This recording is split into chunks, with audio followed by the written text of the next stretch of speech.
Hi, my name is Marissa, and I'm an author with Liv Vie Books.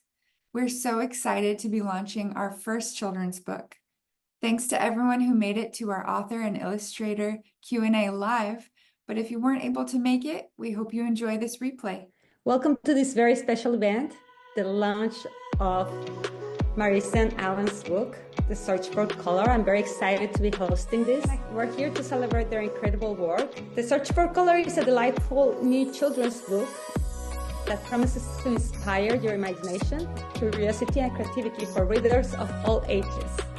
Today we'll get to hear from Marissa and from Alan how was their creative process and what inspires them. Marissa, what inspired you to bring to life this beautiful book? So this book is actually a very long time coming. I wrote this years and years and years ago. Always wanted it to be an actual children's book, real form, but the story existed for probably decades at this point. There was actually a quote that I saw just this morning, and it was so perfect for this, based on like how I used to think about this being a book. And it says, "Someday is not a day of the week. Set a goal and act now." And I finally, after years and years and years, took that to heart and just started to take little steps every single day to get a little bit closer to making it real. And now I'm actually able to hold like a real proof copy, live. And it's really, really special. And it's really like kind of surreal because this always existed in my head. And now I can share it with children and parents and everyone else. Oh, so you took baby steps, and like what they say, it's one big part is the work, but one big part it's a mindset to get there. It seems like a magical book, and I want to know, what were your favorite books when you were little? What inspired you when you were younger? I always loved rhyming stories. So things like Dr. Seuss. Dr. Seuss were the first books that I ever read. And then also Shel Silverstein. And so those really like, well, you'll see when we get into the book a little bit. I do have sort of a cadence to the story, because of those inspirations to me and the books that I loved as a kid. It really like influenced the way that I decided to do this one. Can we expect to have more books from you eventually? Yes, yes, I would Have say for sure. After this being like my first one to exist, I definitely, knowing the process now, knowing how it works and having some paved ground, I think I will definitely be putting more out. I want to go to Alan a little bit and talk about his very captivating images and his deliberate decision not to use the image of an actual child for the book. Can you tell us a little bit about it?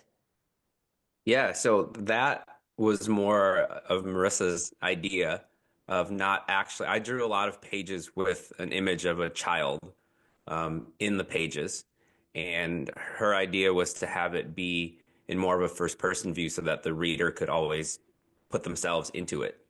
And even from the start of the book, she had always said, I want the character to be gender neutral. I want it to be ambiguous as to who this main character is so that the reader can put themselves into it, which was a little bit of a challenge to draw at first. Once I drew it in first person, then it got a little bit easier. But that was a lot more, she can hop into as to why she chose that. But I was drawing in that style based off of her initial kind of idea for how she wanted that to look. Okay, so Marisa, can you tell us why you made that decision?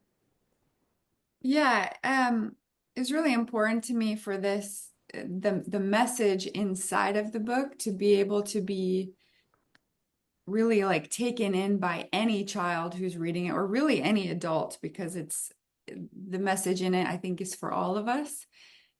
So to leave it very open to anyone who's reading it in that moment to feel like that could be them and that they are in that experience was really important to me.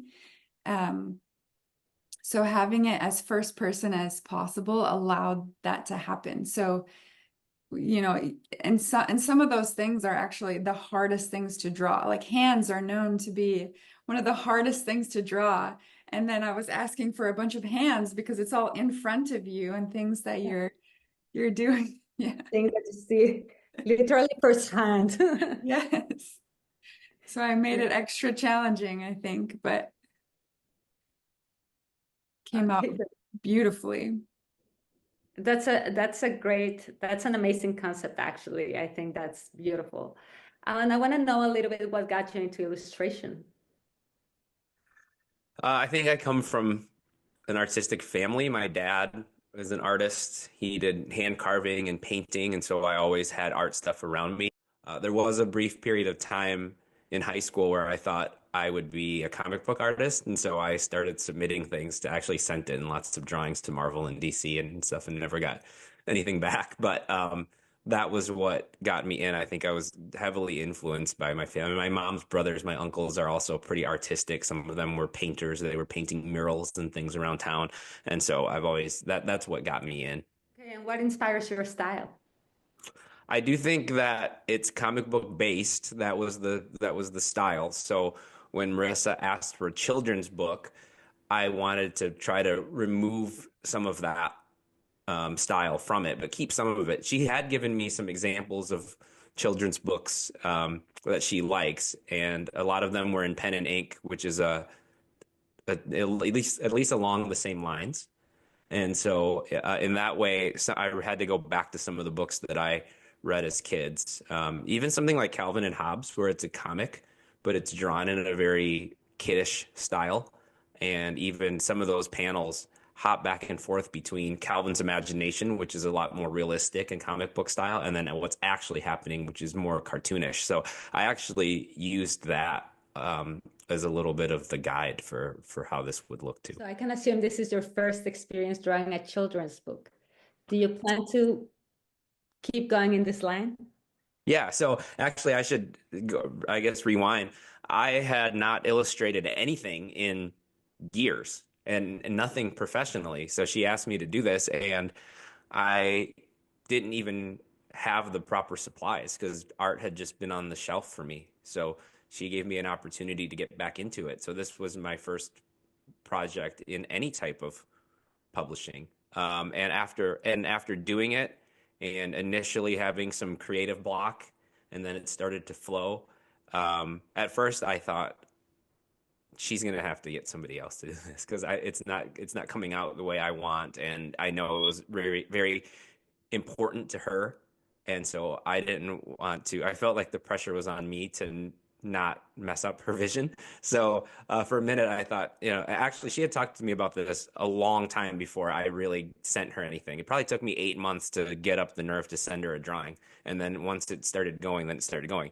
Now that that has flowed, then like, yes, I would love to continue to do this, but only in the last couple months has it clicked and even been something that I thought I would keep doing. Well, the drawings are definitely captivating and beautiful, and it doesn't seem like it's the first time. Like have an amazing talent, and I would love if you can show the people joining us today the beautiful drafts for the book Sure. that you have.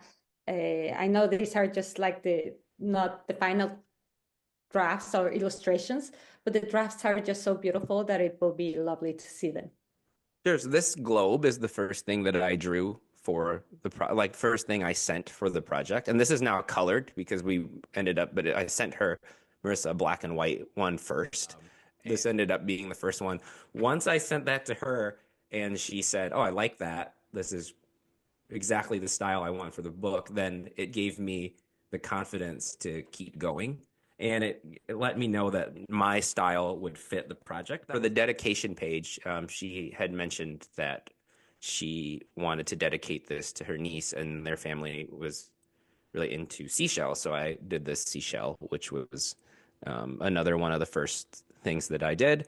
And again, not something that I've always drawn comic books, so I can draw you a Spider-Man in 3 minutes, I've never drawn a seashell. So these were very intimidating, even though it seems, somewhat in the normal realm of art. I was drawing a lot, and she can attest that I had to redraw the hands. She was very right to mention that because I would draw pages and I go, everything in this page looks great to me, but the hands are really bad. And so I redrew those. Thankfully, the last time I did any drawing, there wasn't digital art, so I couldn't replace hands. This time, I could draw hands and replace them. So actually, come, if you were here on my desk, I just have like like 50 drawings of just hands that I was then And so using to complicated to replace. draw, Yeah. right? Yeah. It's, I think my kid goes to art school and hands are something that is left at last because it's one of the most complicated things to draw. So that's what I heard when you draw a human, like a person, it's one of the most complicated parts. They have so many details.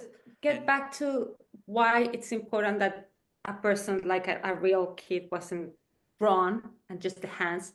I would love if Marissa can read for us a little bit of like part of the book and explain us what the book's about, because we are thrilled to know more about the book.